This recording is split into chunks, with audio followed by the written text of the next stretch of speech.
Biden's hardball diplomacy a welcome change from Trump's appeasement of Putin. U.S. President Joe Biden, Russia's President Vladimir Putin, U.S. Secretary of State Antony Blinken and Russia's Foreign Minister Sergei Lavrov attend the U.S.-Russia summit in Geneva, Switzerland, June 16, 2021.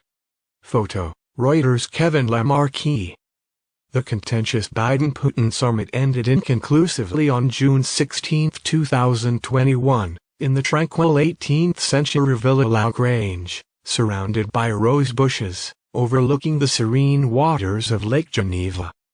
Before the meeting, the rhetoric between Biden and Putin was heated. On March 16, 2021, in an interview with George Stephanopoulos of ABC, Biden said that Putin is a killer without a soul, and Putin recalled his ambassador in angry response, insinuating that Biden was a hypocrite. The United States also withdrew its ambassador. 10 years before that, Vice President Biden, at the Kremlin, told the then Prime Minister Putin that he thought he had no soul. For all latest news, follow the Daily Star's Google News channel. Biden's stance prior to the meeting was chilly. He opted for a solo press conference, an unusual practice at a summit between countries even for adversaries. Per Biden's wishes, the summit handlers also did not arrange any joint meals between the men, despite ample time and opportunity. And Putin himself lowered expectations for any diplomatic breakthroughs.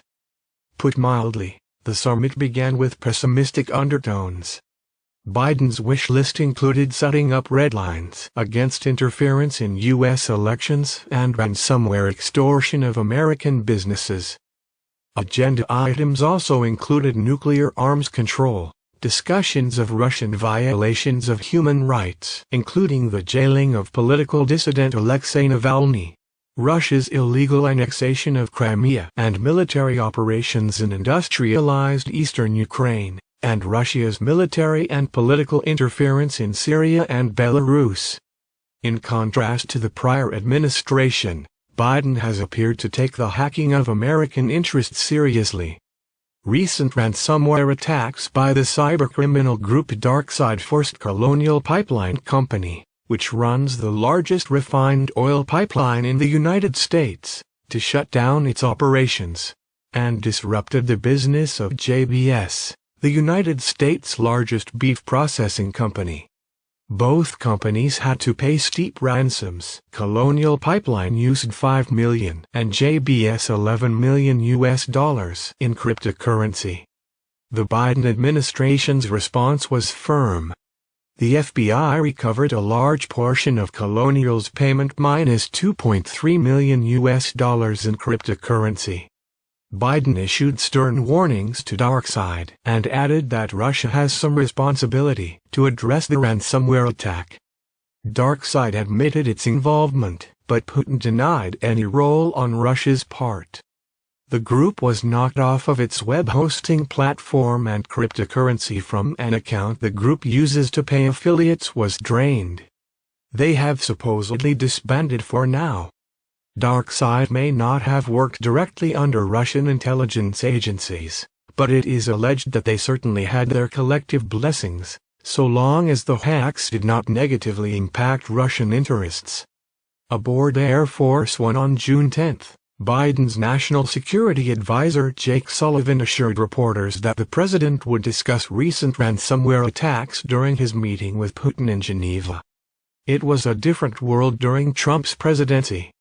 In March 2020, Cozy Bear, a cybercriminal group with ties to Russian intelligence, hacked software released by SolarWinds, an American network monitoring company that services several major U.S. government agencies and corporations, including the Department of Homeland Security, the Pentagon, the Department of Commerce, the Department of Energy and Microsoft Corporation.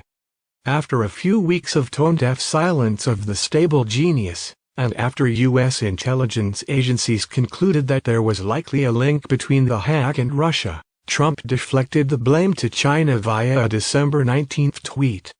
Trump's tweets and actions during his presidency included a curious, consistent pattern of Russian appeasement.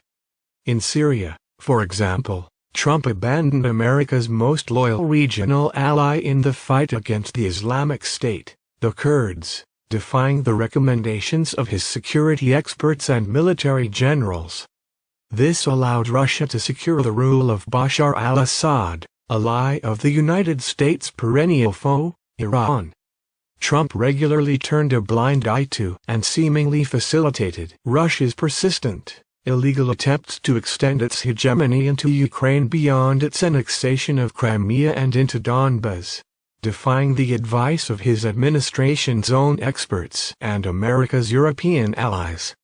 Trump acted like a paper tiger in dealing with Iran's nuclear ambitions and its regional hegemony, accomplishing nothing beyond wrecking the treaty that sought to hold Iran's nuclear program in check, perhaps because Iran is a Russian ally. He made a lot of noise about the Maduro government in Venezuela. Much ado turned into nothing. Once again, Maduro and Putin are close buddies.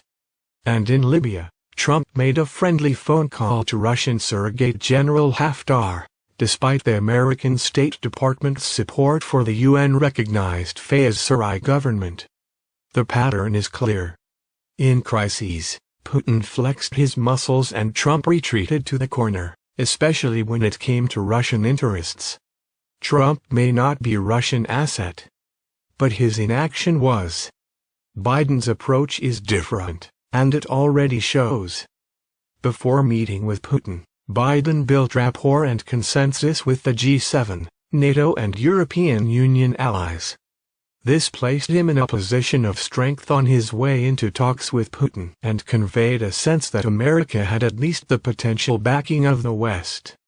Trump, in contrast, shunned European allies and seldom laid any groundwork for diplomacy.